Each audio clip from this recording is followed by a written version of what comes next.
নমস্কার, আমার চ্যানেলের একটা ভিডিওতে সবাইকে স্বাগত জানাচ্ছি। তো দেখতেই পাচ্ছ আমাদের হয়েছে ২ টো ব্যাগ, বড়, বড়। একটা ট্রলি, একটা বড় ব্যাগ আর আমার পিঠে একটা পিঠ ব্যাগ। আর আমি দাঁড়িয়ে আছি এখন রাস্তার উপরে, এটা মেন রোড। আর আমি শুধু একা নেই, আমার সঙ্গে আছে আমার বাবা। তো অনেকক্ষণ দাঁড়িয়ে থাকার পরে বুঝতে পারলাম যে এত রাতে আর বাস হয়তো আমরা পাবো না। আর এক সাইডে গেলে অনেক বাস আছে জানি, কিন্তু সেটা একটু দূরে যেতে হবে, তো যাব না। তো রাত্রি তখন প্রায় 9:45 মতো বাজে। বাবা আর আমি যথারীতি দাঁড়িয়ে আছি জিনিসপত্র নিয়ে। যখন দেখলাম গাড়ি পাচ্ছি না, তখন ফাইনালি আমি র্যাপিডো থেকে ক্যাব বুক করে নিলাম। তো ক্যাব যেহেতু বুক করবো, তাই একটু দেখছিলামও যে গাড়ি পাওয়া যায় কিনা। তো মোটামুটি শুধু ভাবলাম যে আমি যেখানে থাকি ওখান থেকে পিটিএস, মানে আমি বলছি আমার পিটিএস থেকে হাওড়া স্টেশন যাওয়া খুব একটা দূরে নয়, কাছাকাছি। কিন্তু এই প্রাইভেটভাবে যেতে চাইলে খরচা তোমার একটু বেশিই পড়বে। তো ফাইনালি দেখো, পরে ভাবলাম, আর বাবাকে প্রথমবার আমি আমার জায়গাতে নিয়ে এসেছিলাম, আনন্দও লেগেছিল। কিন্তু যেহেতু বেশি সময় হাতে ছিল না, যার দরুন বাবাকে এখানে বেশিক্ষণ রাখতে পারিনি। বাবা শুধুমাত্র এখানে এসে খাওয়া দাওয়া করলো, বাস, তারপরে বেরিয়ে গেলাম। যেহেতু বাবাও সারাদিন জার্নি করে এসছে। তো দেখতেই পাচ্ছ ফাইনালি আমরা পিটিএস থেকে র্যাপিডো করে যখন র্যাপিডোর ক্যাব করে বেরিয়ে গেলাম। এইরকম কলকাতার মোটামুটি রাস্তায় লাইটিংগুলো করা থাকায়, আর যেহেতু রেড রোডে এই লাইটিংটা পুরো রাস্তাটা জুড়ে রয়েছে, তো এটা খুবই সুন্দর লাগে। তো আমরা যাচ্ছি জয়পুর, বাবা আর আমি মিলে। অনেক এক্সাইটেড ছিলাম। এটা ছিল 13 তারিখ রাত্রেবেলা। মাঝে মাঝে সমস্ত কিছুর ফাঁকে হয়তো একটু বেরিয়েও আসতে হয়, না হলে, কারণ সেরকমভাবে কখনো ঘোরা হয় না। আর আমি এখন পর্যন্ত আমার মা বাবাকে আমি কোথাও নিয়ে যেতে পারিনি। ইচ্ছা আছে অবশ্যই কোনো এক সময় নিয়ে যাব। যাই হোক, এবার ছোট একটা আশা পূর্ণ করলাম, আমি আর আমার বাবাকে নিয়ে যাচ্ছি। মোটামুটি আজকে রাত্রেবেলা ট্রেন, আবার কাল রাত্রে হয়তো নামিয়ে দেবে, 2 দিন লাগবে ট্রেনে, একদিন একটা ফুল রাত্রি। তো ফাইনালি আমরা হাওড়া স্টেশনের কাছাকাছি চলে আসছি। আর কে কে জয়পুর এসছে অবশ্যই কমেন্ট করে জানিও। আর এইবারের জার্নিটা একদমই বোরিং লাগছে না, তার কারণ আমার বাবা। কারণ বাবার মানে কি বলবো, বাবা অনেক পরিশ্রমী। আমি আশা করি প্রত্যেকের বাবাই অনেক পরিশ্রমী। আমার বাবা বিশাল পরিশ্রম করে, তো বিশাল এই পরিশ্রমের ফাঁকে বাবাকে এই 1 সপ্তাহের জন্য কোথাও নিয়ে যেতে পারছি, এটাও অনেক আনন্দের। আর আমাদের এই রয়েছে হাওড়া ব্রিজ, যেটা সপ্তম আশ্চর্যের মধ্যে কিন্তু একটা। তো সেই হাওড়া ব্রিজেও বাবার আমি গল্প করতে করতে যাচ্ছিলাম, আর পুরো ভিউটা দেখছিলাম। বাবাকে বলছিলাম এটা এইদিকে, এটা এইদিকে। তো বাবা আমার বলছে, তা কলকাতা মনে হয় একটু চিনে গেছিস। আমি বলছি, হ্যাঁ, গত 5 বছর হয়তো কলকাতাটাকে একটু চিনেছি, কিন্তু এখনও পুরোপুরি চিনে উঠতে পারিনি। তো ফাইনালি মানে এই হাওড়া ব্রিজটা পেরোলেই আমাদের হাওড়া স্টেশন।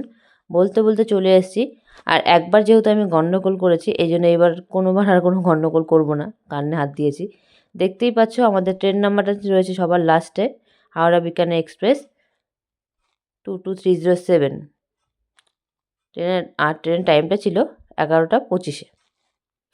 তো বাবার আমি যথেষ্ট বোর্ডে দেখে কনফার্ম হয়ে, ট্রেন ছিল 11টা 25-এ, কিন্তু আমরা মোটামুটি 10টা 15-20 নাগাদ স্টেশনের ভিতরে চলে এসেছিলাম। তাই স্টেশনের ভিতরে যেহেতু চলে এসেছি, তাই ভাবছিলাম যে আমাদের যেহেতু প্ল্যাটফর্ম নাম্বার দিয়েছে, তো চলে যাই। তো প্ল্যাটফর্মের দিকে আসতে গিয়ে দেখি অলরেডি আমাদের ট্রেন দিয়ে দিয়েছে। তো বাবা আর আমি যাচ্ছি, বাবার কাছে একটা ব্যাগ, আমার কাছে একটা ট্রলি আর পিঠ ব্যাগটা।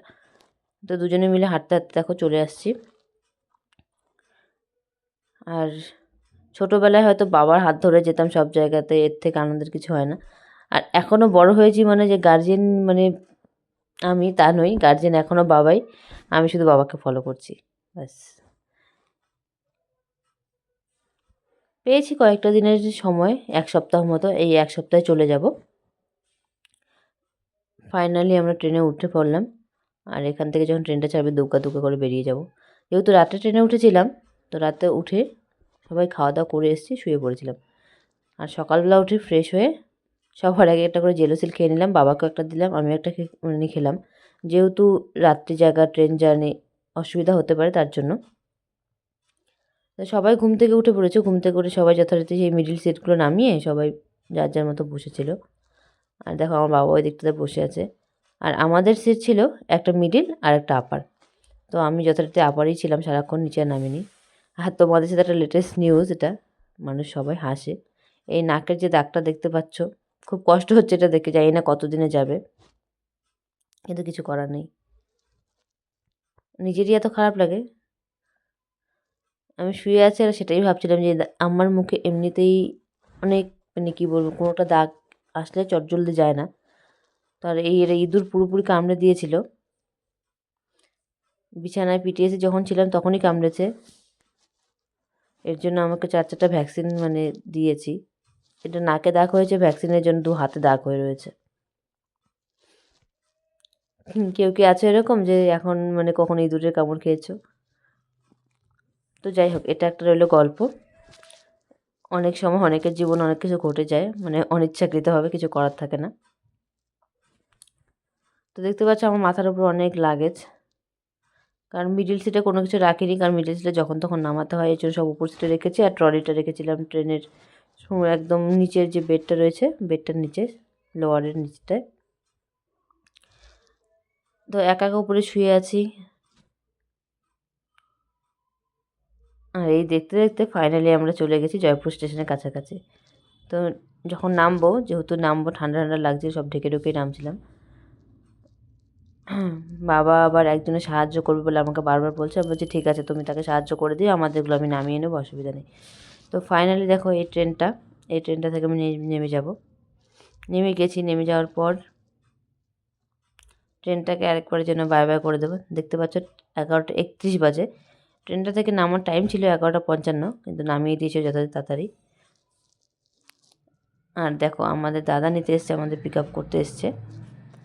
এই দুটো লাগেজই ছিল, তো দাদা একাই নিয়ে যাচ্ছে। বলছিলাম দে, ও বলছে না থাক, নিয়ে যেতে পারবো। আর এই জয়পুর স্টেশনটা যথেষ্ট বড়। আর আমরা এই যে ট্রেনটায় এলাম, ট্রেনটা এত বড়, আমি শুধু ভাবি যে এত বড় ট্রেনেও টিকিট কেটে মানে এত এত ওয়েটিং লিস্ট থাকে। ট্রেনটা অনেকটা বড়, কারণ আমরা মোটামুটি অনেকটা হেঁটেছিলাম যেদিন হাওড়া থেকে উঠেছি। যাই হোক, দেখো বাবা আর আমি রীতিমতো বা দাদার পিছিয়ে পিছিয়ে, কারণ এখানে আমরা আর কিছু চিনি না। বাবাও এসেছিলো অনেক দিন আগে, যেহেতু প্রত্যেকটা শহর মানে মোটামুটি 2-4 বছরের মধ্যে কিছুটা হলেও পরিবর্তন হয় দেখছি, মেন সিটিগুলো।